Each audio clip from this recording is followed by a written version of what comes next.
Good Enobarbus, 'tis a worthy deed, and shall become you well, to entreat your captain to soft and gentle speech. I shall entreat him to answer like himself. If Caesar move him, let Antony look over Caesar's head, and speak as loud as Mars. By Jupiter, were I the wearer of Antonio's beard, I would not shave it today. 'Tis not a crime for private stomaching. Every time serves for the matter that is then born in it. But small no greater, to greater matters must give way. Nor if the small comes first. Your speech is passion, but pray you stir no embers up. Here comes the noble Antony, and yonder Caesar. If we compose well here to Parthia, hark, Fendidis. I do not know, Macinus, ask Agrippa. Noble friends, that which combined us was most great, and let not a leaner action brand us. What's amiss, may it be gently heard. When we debate our trivial difference loud, we do not commit murder in healing wounds. The noble partner is the rather, for I earnestly beseech, touch you the sourest points with sweetest terms, nor cursedness grow to the matter. 'Tis spoken well. Were we before our armies and to fight, I should do thus. Welcome to Rome. Thank you. Sit. Sit, sir. Nay then.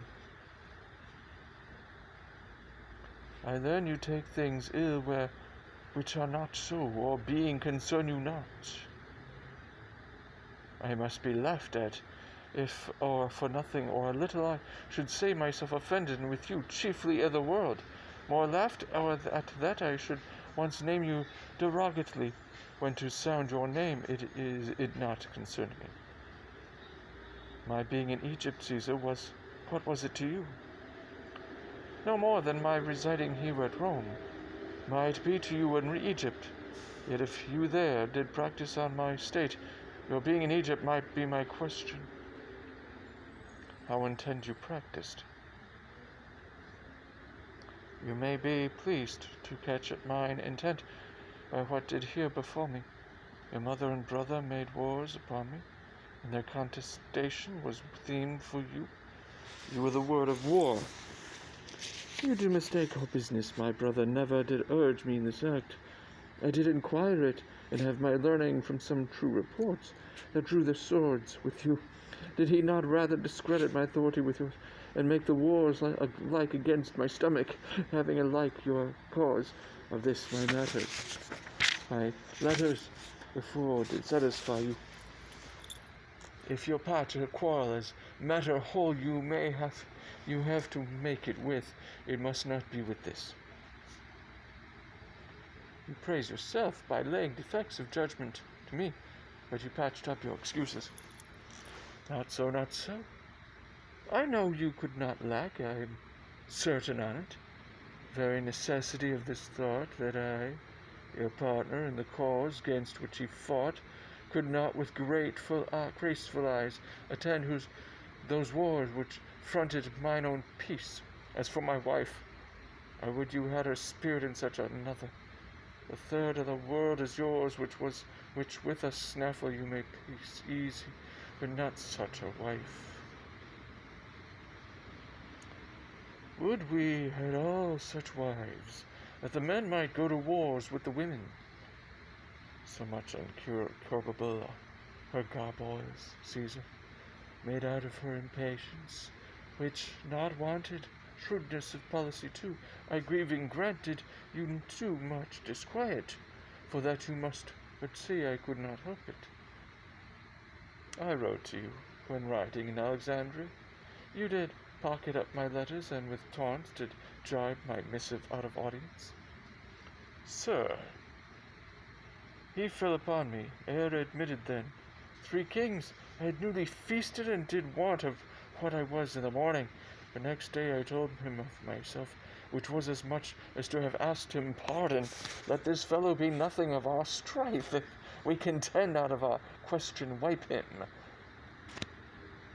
You have broken the article of our oath, which you shall never have tongue to charge me with.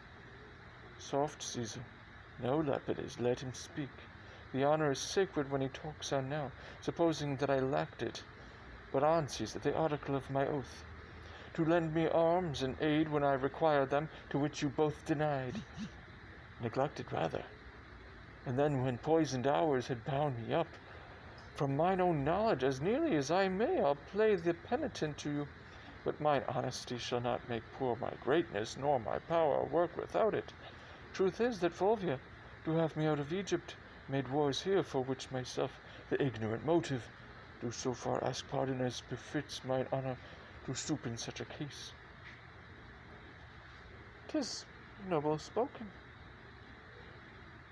If it might please you to enforce no further the griefs between you, to forget them quite, or to remember that the present need speaks to atone. Worthily spoken, Maecenas. Or if you borrow one another's love for the instant you may, when you hear no more words of Pompey, return it again. You shall have time to wrangle in when you have nothing else to do. Thou art a soldier only, speak no more. That truth should be silent, I had almost forgot. You wrong this presence, therefore speak no more. Go to then, your consideration stone. I do not much dislike the matter, but the manner of his speech, for it cannot be we shall remain in friendship our conditions, so differing in their accent. If I knew what hoop should hold us staunch from edge to edge, or the world I would pursue it. Give me leave, Caesar. Speak, Agrippa. Thou hast a sister by the mother's side, admired Octavia. Great Mark Antony is now a widower. Say not so, Agrippa. If Cleopatra heard you, your reproof were well deserved of rashness. I am not married, Caesar.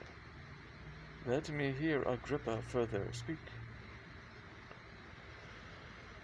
To hold you in perpetual amity, to make you brothers and to knit your hearts with an unslipping knot, take Antony Octavia to his wife, whose beauty claims no worse a husband than the best of men, whose virtue and whose general graces speak that which none else can utter.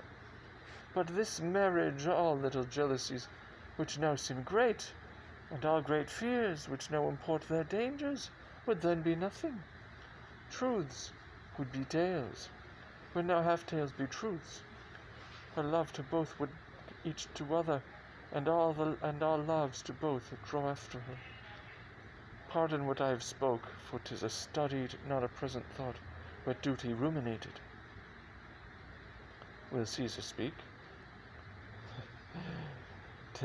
Not till he hears how Antony is touched with what is spoke already.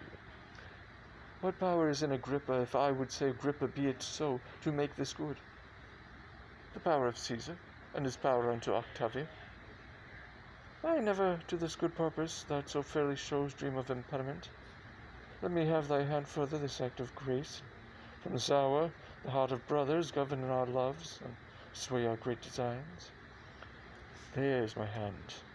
A sister I bequeath you, whom no brother did ever love so dearly. Let her live to join our kingdoms and our hearts, and never fly off our loves again. Happily, amen. I do not think to draw my sword against Pompey, for he hath laid strange courtesies and great of late upon me. I must thank him only, lest my remembrance suffer ill report. At heel of that, defy him. Time calls upon us. Of us must Pompey presently be sought, or else he seeks out us. Where lies he? About the Mount Messina. What is his strength by land? Great and increasing, but by sea he is an absolute master. So is the fame. Would we had spoke together, hast we for it, yet ere we put ourselves in arms, dispatch with the business we have talked of, with most politeness, and do invite you to my sister's view, quite as straight I'll lead you. Let us, Lepidus, not lack your company. Noble Antony, not sickness should detain me. Menet, Anabarbus, Agrippa. Welcome from Egypt, sir. Have the heart of Caesar, worthy Maecenas, my honorable friend Agrippa. Good Enobarbus. We have cause to be glad that matters are so well digested. You stayed well by it in Egypt. Aye, so we did, sleep day out of countenance, and made the night light with drinking. 8 wild boars roasted whole at a breakfast, but what 12 persons there? Is this true? This was but as a fly by an eagle. We had much more monstrous matter of feast, which worthily deserved noting. She's a most triumphant lady, if report be square to her.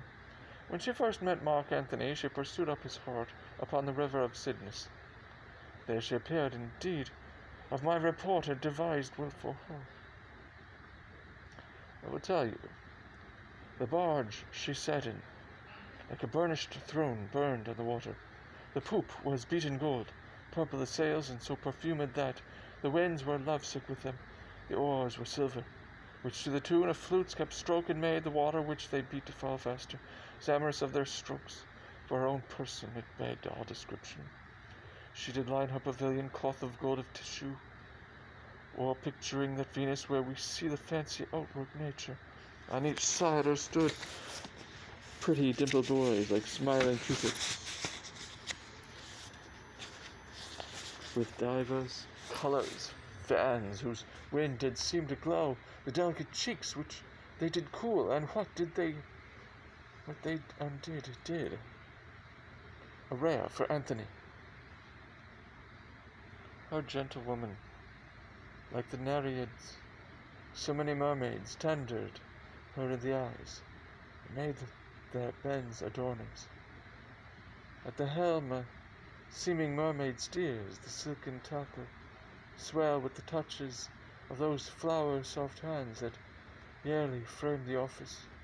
From the barge a strange invisible perfume hits the scents of the adjacent wharfs.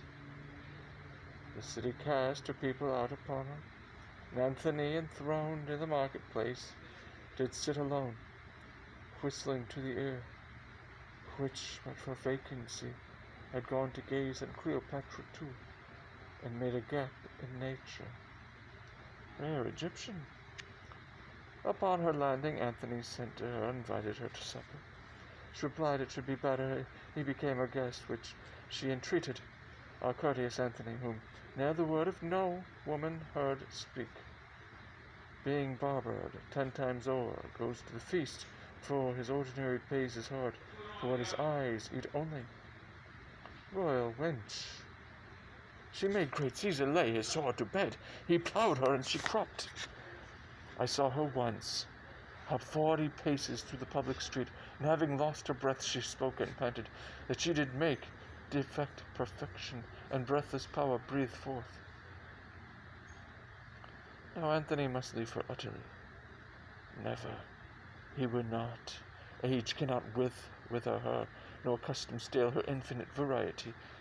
Other women cloy the appetites they feed, but she makes hungry where most she's satisfied.